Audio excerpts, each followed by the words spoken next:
Party movement. But I do claim I am the father of the junior senator from Kentucky. Yeah.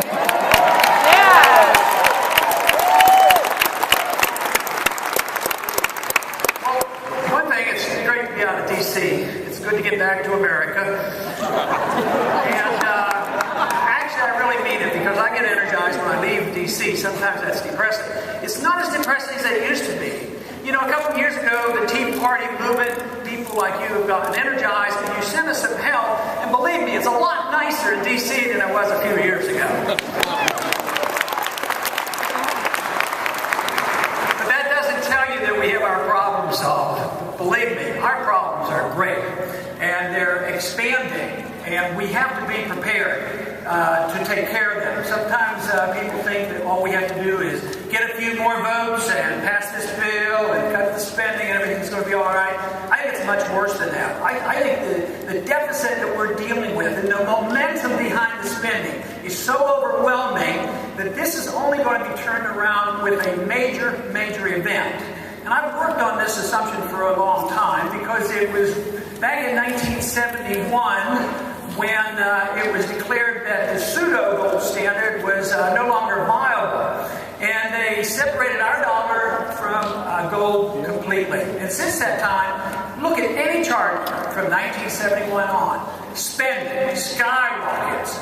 Deficit skyrockets. Size of government skyrocket. Our involvement overseas skyrocket. Our attacks, the attacks on the American people here at home on our civil liberties, it has skyrocketed. So it can be dated back until the early 1970s. But the truth is, it won't last. The problem that occurred back then was unmanageable monetary policy over several decades, and that brought the downfall of the so-called gold standard at that time.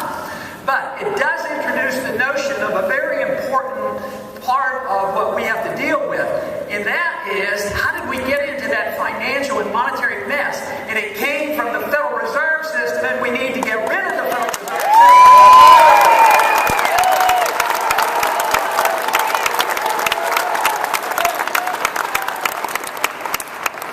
You know, I understand there's been a lot of talk at the convention about which is the best tax system.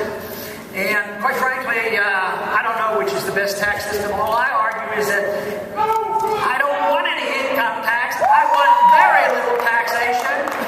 And the only way you can get that is if you agree on cutting the spending. Cutting the spending is the key to it. But all the discussion about the taxes are too high, spending too high, deficits too high, that's all very beneficial. But eventually we have to come up, with a solution.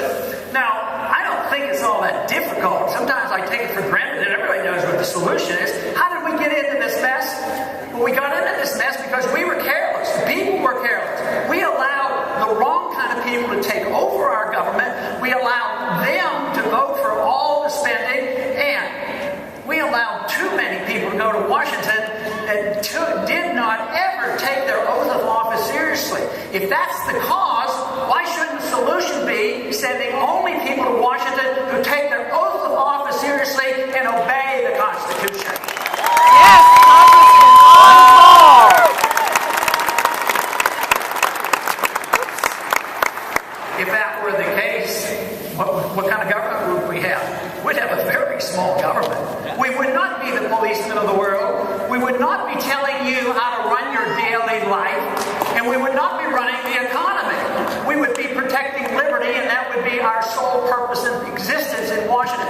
Provide for a national defense and allow the people to take care of themselves. I love this position. As a matter of fact, I had a bill. Of course, I haven't met very many people outside of Washington like Obamacare. But opting out of the system is a good idea. At least that's halfway. You don't get rid of all, but just allow yourself the right to opt out. But why can't we opt out of the rest of the government that overbearings on us too, and just say, let's let them things alone?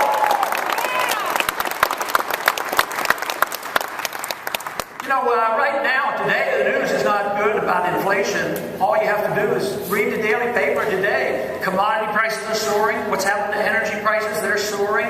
And you'd think they say, well, maybe prices are going up because the value of the dollar are going down. But that's not the case. Today I saw on TV, they were explaining why prices were high. Well, it was the weather. Foreigners were buying too much stuff. The labor costs were up. People were making too much profit. Never once did they say, well, the prices are going up because the value of the dollar is going down. The value of the dollar is going down because the Federal Reserve prints too much money.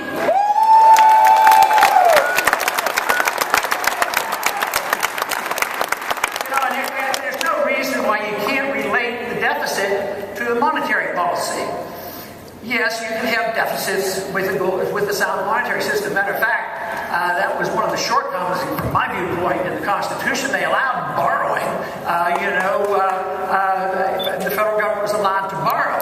But let's say we didn't have the Federal Reserve and we had big government. They're spending too much money. They tax. They know there's a limit to the taxation because eventually it drives down economic growth. There's nobody left to tax anymore. And then they would have to borrow.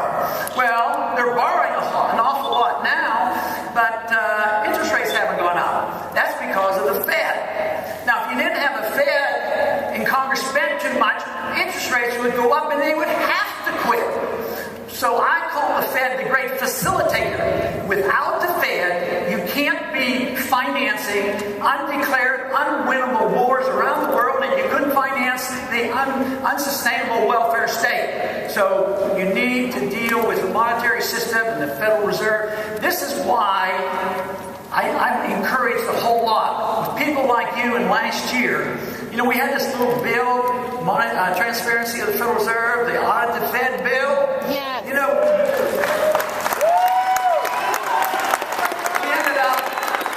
ended up with every Republican congressman supported the bill, and a lot of the Democrats. We actually got it passed through the House. So transparency of the Federal Reserve is an issue that transcends and is bipartisan, and a lot of independents support this because we live in an age now where people are waking up. They're sick and tired of the government stealing our privacy, and all they do is protect their secrecy. We want to know what the government's doing, and we want our privacy back.